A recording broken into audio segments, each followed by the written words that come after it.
bienvenue dans le podcast Tout en nuances, le podcast qui adoucit la relation au corps. Je suis ravie de vous accueillir dans cet épisode 0, celui qui va me permettre de me présenter brièvement à vous, ainsi que de vous parler du projet du podcast et de ce que j'ai envie de vous transmettre à travers lui et à travers les témoignages de mes invités. Il s'agira d'un format long, sous forme d'entretien entre une ou un invité et moi-même, dans lequel nous explorerons ensemble son histoire personnelle au travers du prisme de son rapport à son corps. Il s'adresse à toute personne qui se sent concernée par ce thème, qui aimerait savoir comment d'autres personnes vivent cette relation au corps, pour se sentir moins seule, pour s'inspirer, pour dédramatiser, ou simplement pour s'aimer un peu plus.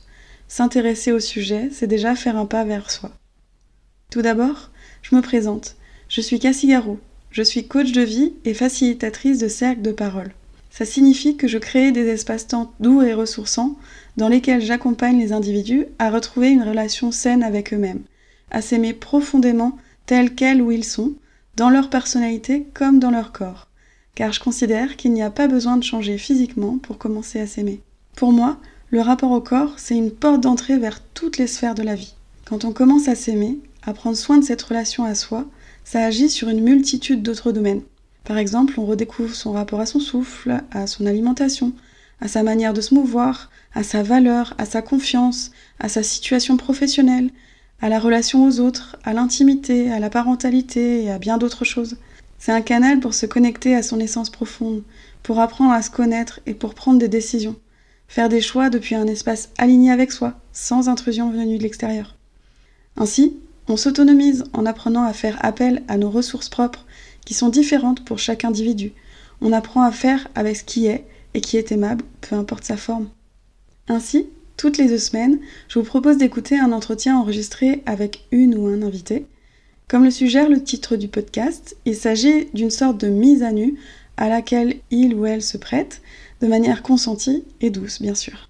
Je l'écoute me parler de son histoire, autour de son rapport à son corps et des nuances qui composent son monde. Pour poser le décor, l'idée c'est d'avoir une conversation comme on pourrait en avoir lors d'une soirée ou d'un moment entre amis. On peut s'imaginer en mode cocooning dans des canapés douillets, devant une tasse fumante d'une boisson chaude et réconfortante. Mes invités ont le choix du degré d'anonymat avec lequel ils ou elles sont le plus confortables. Ce sont les personnes qui me guident et on explore ensemble ce qu'elles ont envie de me partager. En parlant de leur histoire, elles font un pas vers elles-mêmes. C'est une manière d'extérioriser certains vécus et leurs répercussions, de faire le point sur le cheminement personnel vers l'amour de soi. Cet exercice, il est utile même lorsqu'il n'est pas diffusé dans le cadre d'un podcast. On a toutes et tous déjà eu au moins une conversation qui nous a éclairé sur la voie à prendre ou simplement qui nous a permis d'observer le chemin parcouru et de faire preuve de gratitude.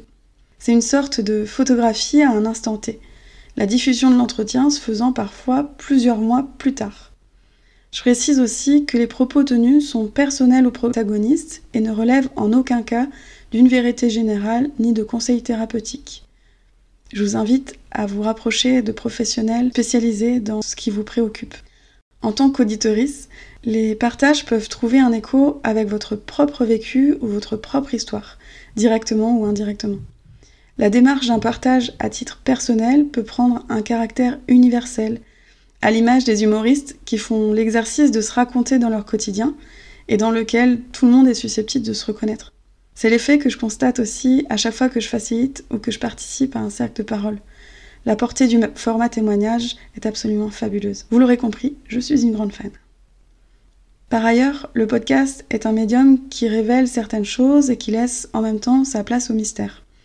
Notamment, vous aurez peu d'éléments sur le physique des invités, en dehors de ce qu'elles ou ils voudront bien vous dévoiler. Et je vous invite à observer ce qui émerge chez vous en écoutant.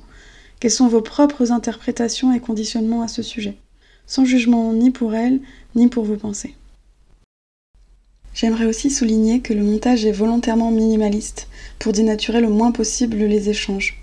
Ici, les silences et les respirations ont aussi leur place. Voilà, je crois que j'ai tout dit. Merci à vous de m'avoir écouté jusqu'au bout. J'en profite également pour remercier chaleureusement Lionel Onteniente pour avoir créé tout spécialement la musique de ce podcast. Merci aussi à toutes celles et ceux qui ont contribué de près ou de loin à la naissance de ce projet. Merci pour votre soutien. Pour la suite, Je vous propose de nous retrouver tout de suite pour découvrir le premier épisode du podcast Tout en nuances. Il portera sur ma propre histoire, parce que ça me tenait à cœur de me prêter au jeu du témoignage que je propose aux autres, et par souci de cohérence et de confiance. À noter que si vous aussi vous avez envie de partager votre histoire à travers le prisme du rapport au corps, je vous invite à me contacter par le canal qui vous sera le plus confortable et que vous pourrez retrouver en description dans cet épisode. Je me ferai une joie de venir à votre rencontre. Merci et à tout bientôt.